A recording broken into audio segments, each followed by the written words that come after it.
नमस्कार, आप देख रहे हैं प्राइम न्यूज। आपके साथ मैं हूं काजोल नारायण। बहुत स्वागत है आपका। आज के एजेंडे में 3 मुख्य खबरों पर नजर रहेगी। पहली खबर में हम बात करेंगे, आज गोरखपुर दौरे पर रहेंगे योगी आदित्यनाथ। दूसरी खबर में हम बात करेंगे, योगी सरकार ने एक और स्टेशन का नाम बदला है। और तीसरी खबर में हम बात करेंगे, किसान आज आगे की रणनीति तय करेंगे, क्योंकि कल अब 5वें दौर की बैठक होनी है। तो इन 3 मुख्य खबरों पर लगातार अगले आधे घंटे नजर बनी रहेगी। इससे जुड़ी जो भी अपडेट है वो मैं आप तक पहुंचाऊंगी। आप लगातार अगले आधे घंटे मेरे साथ बने रहिए, क्योंकि ये 3 खबरें बहुत ही मुख्य खबरें हैं। आज गोरखपुर दौरे पर सीएम योगी आदित्यनाथ हैं। यहाँ पर कई कार्यक्रम योगी आदित्यनाथ के रहेंगे और गोरखपुर वासियों को तमाम सौगात भी योगी आदित्यनाथ दे सकते हैं। और प्रमुख कार्यक्रमों में तमाम अतिथि भी मौजूद रहेंगे। वहीं आज के एजेंडे की दूसरी बड़ी खबर है, योगी सरकार ने एक और स्टेशन का नाम बदला है, क्योंकि काफी दिनों से इसकी मांग हो रही थी और आखिरकार केंद्र से और राज्य सरकार से हरी झंडी मिल गई है। तो ऐसे में अब जल्द ही इसका नाम बदला जाएगा। तीसरी बड़ी खबर और आखिरी खबर यह होगी आज के एजेंडे की कि किसान आज आगे की रणनीति तय करेंगे। दरअसल कल मैराथन बैठक हुई किसान और केंद्र सरकार के बीच, लेकिन बैठक बेनतीजा रही। किसी तरह का कोई भी निर्णय नहीं निकला, यानी कि बैठक जो है अपने अंतिम चरण तक नहीं पहुंच पाई है। अब अगली जो बैठक है वो 5 दिसंबर यानी कि कल होनी है। ऐसे में आज किसान आगे की रणनीति तय करेंगे। संगठनों में किस तरह की बातचीत हुई है, सरकार की तरफ से क्या कुछ रखा गया है प्रस्ताव, और किसान क्या चाहते हैं, तमाम चीजों पर कल मंथन हुआ। हालांकि फैसला नहीं आया है। उम्मीद है कि 5वें चरण में जब बैठक होगी तो फैसला आ सकता है। तो इन 3 बड़ी खबरों पर अगले आधे घंटे नजर बनी रहेगी। गोरखपुर दौरे पर सीएम योगी आदित्यनाथ, योगी सरकार ने एक और स्टेशन का नाम बदला है। वहीं तीसरी बड़ी खबर यह होगी कि किसान आज आगे की रणनीति तय करेंगे।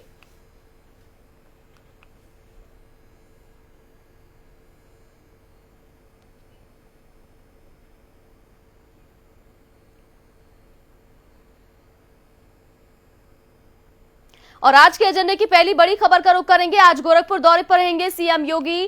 कई कार्यक्रमों में शामिल होंगे। महाराणा प्रताप शिक्षा परिषद कार्यक्रम में शामिल होंगे। आज से शुरू होगा महाराणा प्रताप शिक्षा परिषद सप्ताह समारोह। मुख्य अतिथि के रूप में सीडीएस बिपिन रावत भी शामिल होंगे। कार्यक्रम का उद्घाटन करेंगे बिपिन रावत। विशिष्ट अतिथि के रूप में डिप्टी सीएम दिनेश शर्मा भी शामिल होंगे। उद्घाटन और समापन कार्यक्रम में सीएम योगी भी शामिल रहेंगे। तो आज के एजेंडे की बड़ी और मुख्य खबर, आज योगी आदित्यनाथ गोरखपुर में हैं और आज गोरखपुर में तमाम कार्यक्रम योगी आदित्यनाथ के हैं। तो बड़ी जानकारी इस वक्त की, आज गोरखपुर में कई कार्यक्रमों में शामिल होंगे योगी आदित्यनाथ। ये बड़ी जानकारी इस वक्त की मिल रही है। महाराणा प्रताप शिक्षा परिषद कार्यक्रम में शामिल होंगे। और गोरखपुर से मेरे सहयोगी अभिषेक मेरे साथ लाइव जुड़ गए हैं। अभिषेक, क्या कुछ अपडेट मिल पा रहा है? कब ये कार्यक्रम शुरू होगा? कैसी तैयारियां? देखिए काजल, तैयारियों की बात करें, तैयारी पूरी तरह से मुकम्मल कर ली गई हैं। कल मुख्यमंत्री योगी आदित्यनाथ खुद आकर के महाराणा प्रताप इंटर कॉलेज का जायजा लिए और सभी खामियों को दुरुस्त कराए। और आज तकरीबन 11:30 बजे के टाइम में जब मुख्यमंत्री योगी आदित्यनाथ के साथ में सीडीएस बिपिन रावत मौजूद रहेंगे मुख्य अतिथि के तौर पे, और वहीं विशिष्ट अतिथि के तौर पे दिनेश शर्मा भी रहेंगे। तो कहीं न कहीं ये कार्यक्रम काफी भव्य होने वाला है, क्योंकि महाराणा प्रताप इंटर कॉलेज में ये कार्यक्रम जो है काफी हर्षोल्लास के साथ मनाया जाता है। लेकिन इस बार कोरोना की वजह से कार्यक्रम थोड़ा फीका होने वाला है। लेकिन कहीं न कहीं जिस तरह से यहाँ पे बिपिन रावत कल गोरखनाथ मंदिर में जिस तरह से मुख्यमंत्री पहुंचे, तो वो भी दर्शन करने के लिए बिपिन रावत भी पहुंचे। तो कहीं न कहीं कार्यक्रम को भव्य देने के लिए बिपिन रावत भी आज गोरखपुर में मौजूद रहेंगे और उनके साथ में दिनेश शर्मा जो सूबे के उप मुख्यमंत्री है वो भी मौजूद रहेंगे। तो कहीं न कहीं कार्यक्रम को भव्य देने के लिए तैयारी पूरी तरह से मुकम्मल कर ली गई है। वहीं प्रशासन की बात करें तो प्रशासन पूरी तरह से चाक चौबंद है, जगह जगह बैरिकेडिंग की गई है और लोगों की तलाशी की जा रही है। वहीं दूसरी तरफ अगर बात करें तो यहाँ के संक्रमण को देखते हुए सोशल डिस्टेंसिंग का काफी ख्याल रखा गया है। जगह जगह पे लोगों की थर्मल स्कैनिंग की जा रही है। उसके बाद से ही पंडाल में आने दिया जा रहा है। और वहीं कलाकारों की बात करो तो जो छात्र हैं और छात्राएं हैं काफी बड़ी संख्या में यहाँ मौजूद रहेंगे और अपने कला का प्रदर्शन भी करते हुए नजर आएंगे। जी काजल। बिल्कुल अभिषेक, किस तरह के कार्यक्रम होंगे और कितने लोगों की बैठने की व्यवस्था की गई है? क्योंकि कोरोना काल है तो ऐसे में सोशल डिस्टेंसिंग का ध्यान रखना बहुत ज्यादा जरूरी है। इसके साथ साथ अगर बात की जाए, जिस तरह के कार्यक्रम आपने बताए हैं कि छात्र छात्राएं भी यहाँ पर मौजूद रहेंगी, क्या उन्हें किसी तरह की सम्मानित भी किया जाएगा, किसी तरह के सम्मान से?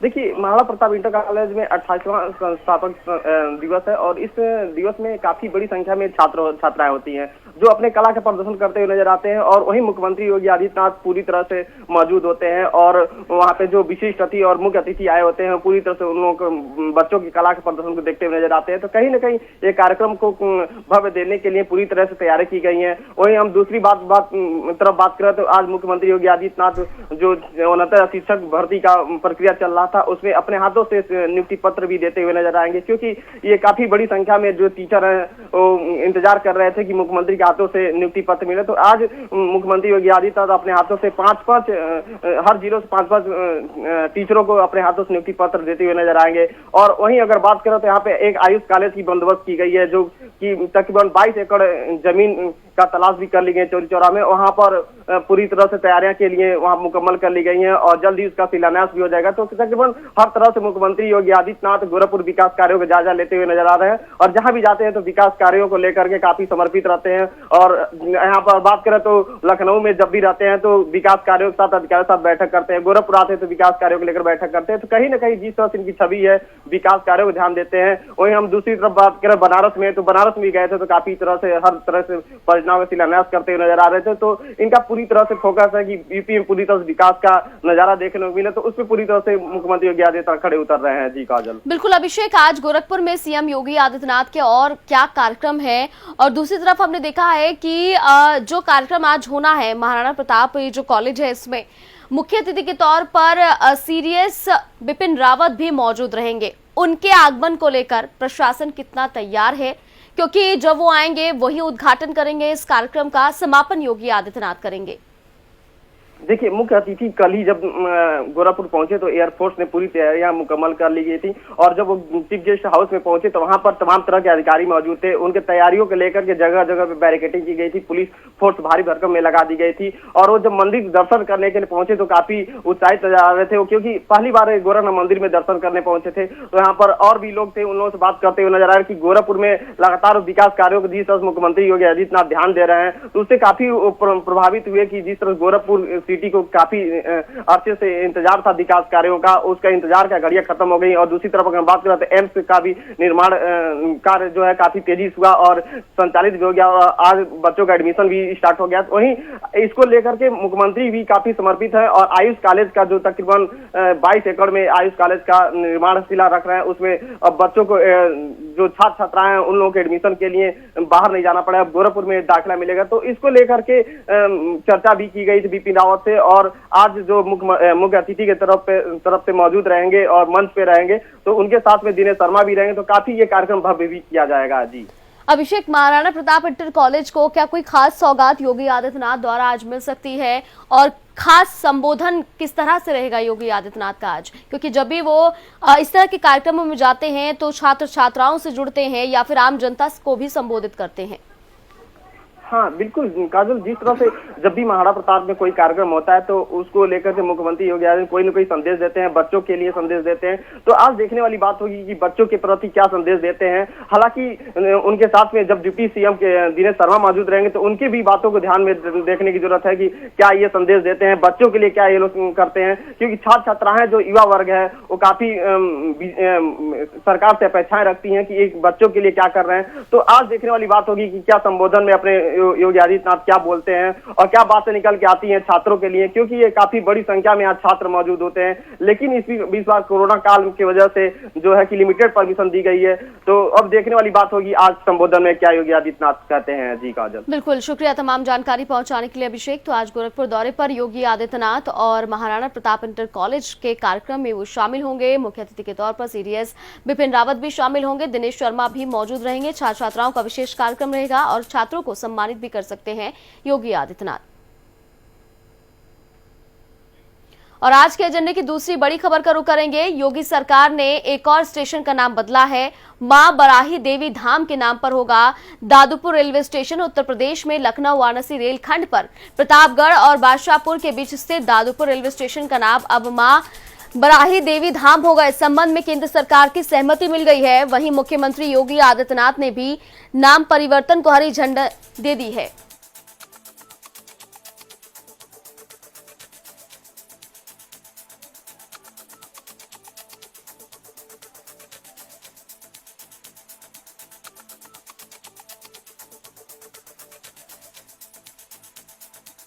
जानकारी इस वक्त की मिल रही है। मां बराही देवी धाम के नाम पर दांदूपुर रेलवे स्टेशन होगा।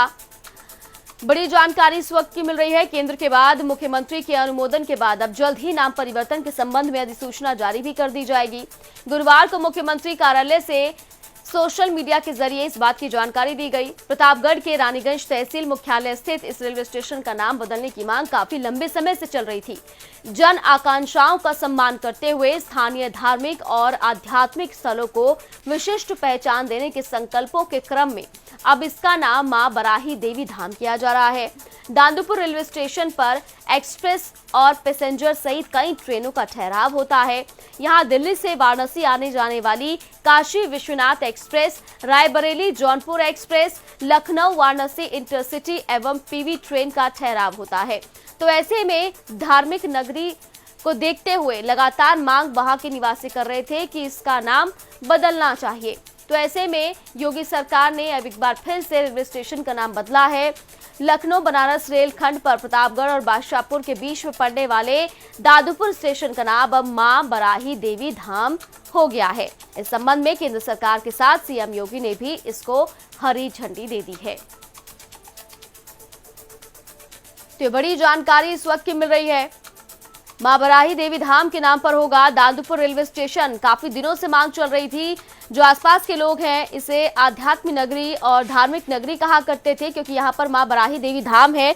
तो ऐसे में लोगों की मांग थी, संतों की मांग थी, इस वजह से ये फैसला लिया गया है। केंद्र की मंजूरी तो पहले ही मिल गई थी, अब राज्य सरकार की तरफ से भी मंजूरी दे दी गई है। तो तमाम एक्सप्रेस और पैसेंजर ट्रेनें हैं जो यहाँ पर जुड़ते हैं। मेरे सहयोगी जितेंद्र मेरे साथ जुड़ गए हैं। जितेंद्र, एक बार फिर से एक स्टेशन का नाम बदला गया है, क्या कुछ जानकारी मिल रही है? निश्चित तौर पे उत्तर प्रदेश की योगी सरकार जब से सत्ता में आई थी तो ऐसे कई काम किए थे जिसको लेकर कहीं ना कहीं योगी सरकार की प्रसिद्धि बढ़ी थी। और जहां पर योगी सरकार ने इलाहाबाद का नाम बदलकर प्रयागराज किया था, तो मुगलसराय स्टेशन का नाम बदलकर जो है दीनदयाल उपाध्याय स्टेशन किया था, तो वही एक बार फिर योगी सरकार ने एक अहम फैसला लिया है और जो है दादूपुर जो है उसका स्टेशन नाम मां बराही देवी कर दिया है। और योगी सरकार ऐसे लगातार 4 सालों में काम किया है जिसको लेकर वह प्रसिद्धि में रही है। और नाम बदलने का जो सिलसिला है योगी सरकार में लगातार चल रहा है, तो उसको लेकर भी कहीं ना कहीं जो दादूपुर है उसका नाम बदल के बराही देवी कर दिया है, क्योंकि धार्मिक स्थल है। धार्मिक स्थल को देखते हुए मां बराही देवी के नाम पर ये स्टेशन रखा गया है और इसको केंद्र से भी हरी झंडी मिल गई है और योगी सरकार से भी हरी झंडी मिल गई है और जल्दी इसका नाम बदलने की अधिसूचना जारी हो जाएगी। जितेंद्र, अगर देखा जाए तो इससे पहले भी कई स्टेशनों के नाम बदले गए हैं क्योंकि मांग हो रही थी। ऐसे में अब इस स्टेशन की लगातार मांग की जा रही थी लोगों की तरफ से। क्या इसके पीछे वजह है, क्यों इस स्टेशन का नाम बदला जा रहा था? दांदूपुर स्टेशन इसका नाम था, अब मां बराही देवी के धाम के होगा। आखिर वजह क्या है? देखिए काजोल, जो है दादूपुर गाँव स्टेशन के पास एक मां बराही देवी का धाम है और धार्मिक धाम है जिसका नाम बदलकर ये रखा गया मां बराही देवी के नाम पर और धार्मिक स्थल पर ये नाम रखा गया, क्योंकि पुरानी रीति की रिवाज के हिसाब से उत्तर प्रदेश में जो है उत्तर प्रदेश की योगी सरकार काम कर रही है। और जिस तरह से पहले नाम बदलने गया था, इलाहाबाद का नाम प्रयागराज था, उसको बदलकर योगी सरकार ने एक बार फिर उसका नाम प्रयागराज कर दिया। तो वही मुगलसराय स्टेशन था, दूसरा नाम बदलकर दीनदयाल उपाध्याय वो कर दिया गया था। तो इसे कई नाम है जिसको लेकर योगी सरकार ने बदलाव किए हैं। तो जाहिर सी बात है कि इस तरह से 4 सालों में योगी सरकार ने काम किया है और जो पूर्व में नाम रहे हैं तो कहीं ना कहीं उन नामों को वापस ला रही है योगी सरकार। और उनका कहना है कि भारत से जुड़े ये नाम है। और जाहिर सी बात है, जहां पर मुगलसराय स्टेशन का नाम बदला था तो उन्होंने कहा था कि जिन्होंने हमारे देश पे शासन किया है, जबरन शासन किया है, तो उनके नाम से नहीं होना चाहिए। इसको लेकर योगी सरकार लगातार जो है नाम बदलने का सिलसिला लगातार जारी है। बिल्कुल जितेंद्र, जिस तरह से हमने देखा था कि जब इलाहाबाद का प्रयागराज किया गया नाम और मुगलसराय का पंडित दीनदयाल किया गया, देखिए कुछ ऐसे लोग थे जो इसका समर्थन कर रहे थे, लेकिन कुछ ऐसे भी थे जो विरोध कर रहे थे कि नाम बदलने से क्या होता है। क्योंकि इससे पहले ताजनगरी आगरा का नाम भी बदलने की कवायदें हमने देखी थी, लखनऊ की भी नाम बदलने की कवायदें काफी तेज हुई थी, लेकिन ऐसा नहीं हुआ। अब इस स्टेशन का नाम बदला है, यहाँ पर कितने लोग ऐसे हैं जो इसका समर्थन करते हैं और कितने लोग ऐसे हैं जो इसे सही नहीं मान रहे हैं? देखिए, धार्मिक आस्था से जुड़ा है और धार्मिक हिंदू रिवाज के साथ योगी सरकार जो हिंदुत्व का नारा लेकर चल रही है उसको कहीं ना कहीं योगी सरकार एक बार ये जो माँ बराही देवी के नाम पे स्टेशन किया है, दादूपुर स्टेशन को किया गया है, तो जाहिर सी बात है कि हिंदू जो लोग हैं, जो लोग है हिंदुत्व से जुड़े हुए हैं, उनको किसी प्रकार की परेशानी है।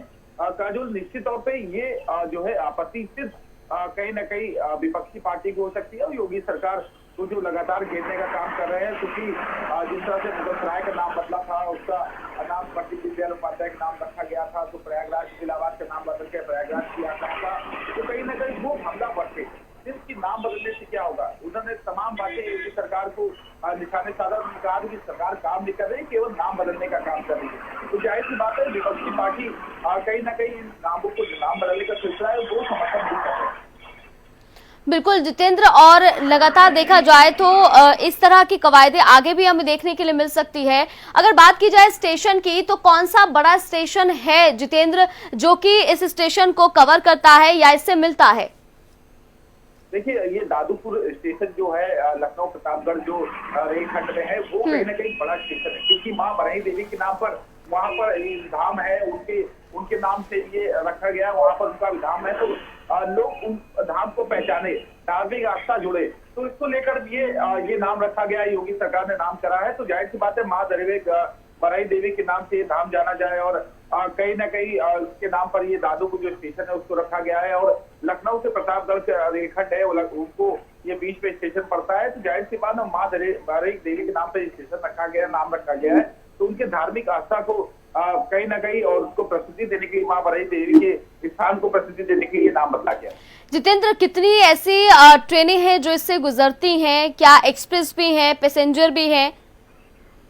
देखिए काजोल, कई ऐसी ट्रेनें हैं जिसको लेकर एक्सप्रेस से लेकर और पैसेंजर तक भी चलती हैं, और ज्यादातर एक्सप्रेस ट्रेनें हैं वो यहाँ से गुजरती हैं। लखनऊ प्रतापगढ़ एक बड़ा मार्ग है जिसको लेकर कहीं ना कहीं ये नाम जो है ट्रेन कहीं गुजरती है, तो जाहिर सी बात है लोगों को धार्मिक आस्था से जोड़ता है और लोग इससे जुड़ेंगे भी। इसीलिए शायद माँ बराही देवी के नाम पर ये जो धाम है उसके नाम पर ये स्टेशन रखा गया है, और बड़ी संख्या में लोग जाते भी रेल मार्ग से। तो जाहिर सी बात है कि माँ बराही देवी के धाम के नाम से जाना जाएगा तो लोगों को प्रसिद्धि मिलेगी, और माँ के स्थान को कहीं ना कहीं प्रसिद्धि देने का काम योगी सरकार कर रही है। और आगे भी शायद मोदी का 1 साल का कार्यकाल बचा है, और 1 साल के कार्यकाल में भी वो इस तरह के नाम और बदलाव कर सकती है।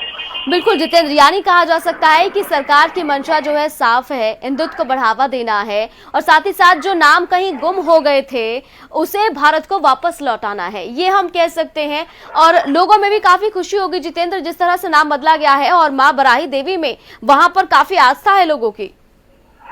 बिल्कुल, निश्चित तौर पर मलिका, साफ तौर पे कहीं ना कहीं हिंदुत्व को बढ़ावा देने का काम योगी सरकार कर रही है, और जिस तरह से नाम बदले जा रहे हैं तो कहीं ना कहीं 1 साल का कार्यकाल बचा है, तो योगी सरकार इस तरह के और भी काम कर सकती है। और जहां लखनऊ के नाम बदलने की कवायद तेज हुई थी, तो ऐसे कई शहर है जिसके नाम बदलने की जो है कवायद योगी सरकार ने की, लेकिन विपक्षी पार्टी लगातार इसका जो है विरोध कर रही थी, और उनका सिर्फ साफ तौर पे कहना है कि योगी सरकार ने सिर्फ नाम बदलने का काम किया है, अपना कोई विकास नहीं किया योगी सरकार ने, और सरकार केवल नाम बदल के ही अपने आप को बताना चाहती है कि हमने काम किया है। अगर योगी सरकार ने विकास किया है तो वो विकास बताए, कहाँ विकास किया, जमीनी स्तर पर विकास बताए, क्योंकि समाजवादी पार्टी लगातार हमलावर रही इस मामले को लेकर कि विकास बताए, क्योंकि हमने जो है अखिलेश यादव की मुख्यमंत्री थे जब, तो उन्होंने भी कहा था कि हमने विकास किया और हमारा विकास दिखाई दे रहा है। योगी सरकार का केवल नाम बदलने से विकास नहीं दिखाई देता है। बिल्कुल जितेंद्र, शुक्रिया तमाम जानकारी पहुंचाने के लिए। तो योगी सरकार ने एक और स्टेशन का नाम बदला है, ये बड़ी जानकारी इस वक्त की। मां बराही देवी धाम के नाम पर अब दादूपुर स्टेशन होगा। दरअसल योगी सरकार ने फैसला इसलिए लिया है क्योंकि ये आस्था है, लोगों की आस्था से जुड़ा जाए और ताकि इसको और ज्यादा प्रसिद्धि मिल सके। आगे बढ़ते हुए आज के एजेंडे की तीसरी बड़ी खबर का रुख करेंगे। किसानों के आंदोलन का 9वां दिन है आज। सरकार संग मैराथन बैठक में तो किसी तरह की बात नहीं बनी है। किसान आज आगे की रणनीति तय करेंगे। 5 दिसंबर को 5वें दौर की बातचीत होगी। ये बड़ी जानकारी इस वक्त की मिल रही है। आज के एजेंडे की तीसरी और आखिरी खबर, किसानों का प्रदर्शन लगातार जारी है। दिल्ली बॉर्डर्स पूरी तरह से जाम कर रखे हैं किसानों ने। काफी दिक्कतें आम जनता को हो रही है क्योंकि काफी रूट डाइवर्ट्स कर दिए गए हैं। ऑफिस आने जाने वाले लोगों को काफी दिक्कत हो रही है। तो आज रणनीति तय करेंगे किसान, क्योंकि चौथे दौर की बैठक हो चुकी है लेकिन किसी तरह का कोई हल नहीं निकला है। कल मैराथन बैठक हुई थी, काफी घंटों तक चली लेकिन कोई भी हल नहीं निकला। आज किसान रणनीति आगे तय करेंगे कि उन्हें क्या करना है। 5 दिसंबर यानी कि कल 5वें दौर की बातचीत होगी। उम्मीद है कि कल कोई हल निकल जाए, क्योंकि किसान अपनी मांगों पर अड़े हुए हैं। सरकार लगातार किसानों को समझाने की कोशिश कर रही है, लेकिन किसानों का ये कहना है कि सरकार हमें लिखित में दे दे तो हम मान जाएंगे। अब देखना होगा कि सरकार क्या फैसला लेती है। फिलहाल किसान लगातार रणनीति बनाने में जुटे हुए हैं। आज 9वें दिन भी सड़कों पर किसान नजर आ रहा है। खाने पीने का सामान किसान लेकर पहुंचा हुआ है। ट्रैक्टर, ट्रॉली, गाड़ियों में भरकर किसान पहुंचे हुए हैं। ये बड़ी जानकारी इस वक्त की मिल रही है। किसानों का आंदोलन लगातार बरकरार है। कल 5वें दौर की बातचीत होनी है और बीते कल चौथे दौर की बातचीत हुई, लेकिन कुछ उसका हल नहीं निकला है। बेनतीजा वो बैठक रही है। इससे पहले 1 तारीख को भी बैठक हुई थी, वो भी बेनतीजा रही है। अब आगे पूरा देश जो है वो दिल्ली की तरफ देख रहा है, क्योंकि दिल्ली में लगातार प्रदर्शन भी जारी है। दूसरी तरफ जवान और किसान आमने सामने हैं, वहीं तीसरी तरफ केंद्र सरकार और किसान आमने सामने हैं। तो ऐसे में आगे क्या होगा, इसका इंतजार पूरा देश कर रहा है। ये बड़ी जानकारी इस वक्त की मिल रही है। किसानों का प्रदर्शन लगातार जारी है और प्राइम न्यूज लगातार किसानों से बातचीत कर रहा है और प्राइम न्यूज ने कई प्रोग्राम्स किसानों को लेकर दिखाए हैं और ग्राउंड जीरो पर भी प्राइम न्यूज ने रिपोर्ट दिखाई थी। किसानों का सीधे तौर पर यह कहना है कि वो अपनी मांगों को लेकर अड़े रहेंगे, आर या पार की वो लड़ाई लड़ेंगे। अगर केंद्र सरकार हमारी मांगों को मान लेती है या उन बिलों में कोई संशोधन कर देती है तो हम शांतिपूर्वक चले जाएंगे। अगर नहीं होता तो ये प्रदर्शन और ज्यादा आक्रामक हो सकता है। फिलहाल तो हम शांति प्रदर्शन कर रहे हैं, लेकिन अगर किसान हमारी बात नहीं मानती तो ये प्रदर्शन आक्रामक होगा और हम यहीं पर डटे रहेंगे, चाहे 1 महीना रहे या 2 महीना लग जाए। हम लगातार यहाँ से नहीं हिलेंगे और अब हम दिल्ली कूच कर रहेंगे। ये तमाम बातें किसानों की तरफ से कही जा रही हैं। आखिरकार आज का दिन बचा है सोचने समझने के लिए, विचार विमर्श करने के लिए। आपस में जो किसान संगठन के लोग हैं वो बात करेंगे। मेरे सहयोगी यश मेरे साथ लाइव जुड़ गए हैं। यश, लगातार किसानों का प्रदर्शन जारी है। आज 9वां दिन है। कल मैराथन बैठक हुई लेकिन कोई नतीजा नहीं आया। क्या उम्मीद है, आज किसान क्या रणनीति तय कर सकते हैं? जी देखिए काजोल, जिस तरह से किसानों का आंदोलन लगातार बढ़ता जा रहा है, ऐसे में इस वक्त आज 9वां दिन है किसानों के आंदोलन का। और जिस तरह से कल बैठक हुई है विज्ञान भवन में, वो भी एक तरह से बेनतीजा निकली, क्योंकि देखिए लगातार करीब 7 घंटे से ज्यादा ये बातचीत चली है किसानों और सरकारों के द्वारा। और लगातार सरकार की तरफ से किसानों को समझाने की कोशिश थी कि एमएसपी पर भरोसा दिलाने की कोशिश थी कि आपकी एमएसपी ऐसे की ऐसे बरकरार रहेगी। और इसी के साथ साथ जब किसानों ने सरकार से बात की तो उन्होंने भी अपने जो है बिंदु बताए और उन बिंदुओं पर सरकार ने उन्हें समझाने की कोशिश करी। लेकिन अभी भी फिलहाल जो किसान है वो इसी मांग पर अड़े हुए हैं कि जब तक इन तीन जो ये कृषि बिल सरकार लेके आई है उसे जब तक वापस नहीं ले लेती, जब तक किसान ऐसे ही अड़े रहेंगे। और देखिए जिस तरह से मीटिंग हुई और वो भी मीटिंग बेनतीजा निकली, तो इसी के चलते कहीं ना कहीं किसानों का जो अब आंदोलन है वो उग्र होते जा रहा है। क्योंकि देखिए कल भी जो NH-24 जो दिल्ली से मेरठ को जोड़ता है वो भी उन्होंने ब्लॉक कर दिया और भारी संख्या में जो है उत्तर प्रदेश के किसान वहां पर जम गए हैं। और अभी फिलहाल देखिए जिस तरह से मीटिंग हुई है कल विज्ञान भवन में, और उसके बाद आज जो है किसान दलों की, किसान नेताओं की मीटिंग होनी है, जिसमें कि वो लोग आगे की रणनीति तय करेंगे और क्या कुछ आगे का प्लानिंग है वो लोग डिस्कस करेंगे। और उसी के साथ साथ कैसे इस आंदोलन को और आगे ले जाना है, क्योंकि देखिए अब जो अगली बैठक है वो कल यानी 5 दिसंबर को 2 बजे होनी है विज्ञान भवन में। तो अब देखने वाली बात यही होती है कि किस तरह से सरकार उन्हें वापस भरोसा दिलाती है। और देखिए एक तरह से सरकार ने सकारात्मक रूप जो है वो अपनाया है एमएसपी को लेकर, और किसान जो है वो लेकिन इस बात से संतुष्ट नहीं है। वो सिर्फ यही चाह रहे हैं कि जो कृषि बिल है जो सरकार ने लागू की है उन्हें जल्द से जल्द वापस ले, तभी आंदोलन जो है किसानों का खत्म होगा। क्योंकि देखिए टीकरी बॉर्डर है, शंभू बॉर्डर है, सिंधु बॉर्डर है, चिला बॉर्डर है ऐसे, और नोएडा का दिल्ली बॉर्डर है, ऐसे इतने बॉर्डर हैं जहां पर तमाम जो किसान नेता है वो अभी मौजूद है और वो बैठक करेंगे और आगे की रणनीति तय करेंगे। क्योंकि देखिए जिस तरह से आंदोलन लगातार बढ़ता जा रहा है, ऐसे में अब देखिए जो प्रकाश सिंह बादल है, पूर्व मुख्यमंत्री है पंजाब के, उन्होंने भी अपना पद्म विभूषण जो है वो वापस करने का ऐलान कर दिया। और इसके साथ साथ पंजाब म्यूजिक इंडस्ट्री के ऐसे कई बड़े और दिग्गज सिंगर हैं जिन्होंने अपना सम्मान जो है लौटाने की बात करी है। यानी अब वापस से अवार्ड वापसी जो एक होती है किसी भी आंदोलन को समर्थन करने के लिए, वो भी अब शुरू हो गई है। तो कहीं ना कहीं आंदोलन जो है वो अब अलग अपने जो है अलग सीमा पर जाता जा रहा है। काजोल, बिल्कुल, बहुत शुक्रिया यश तमाम जानकारी पहुंचाने के लिए। तो सरकार संग मैराथन हुई लेकिन हल कुछ नहीं निकला है। आज रणनीति तय करेंगे किसान, कल 5वें दौर की बातचीत होगी। देखना होगा कि किसके घुटने टिकते हैं, या किसान हार मानते हैं या सरकार हार मानती है। फिलहाल एक छोटे से ब्रेक के लिए रुक रहे हैं, जल्द लौटेंगे।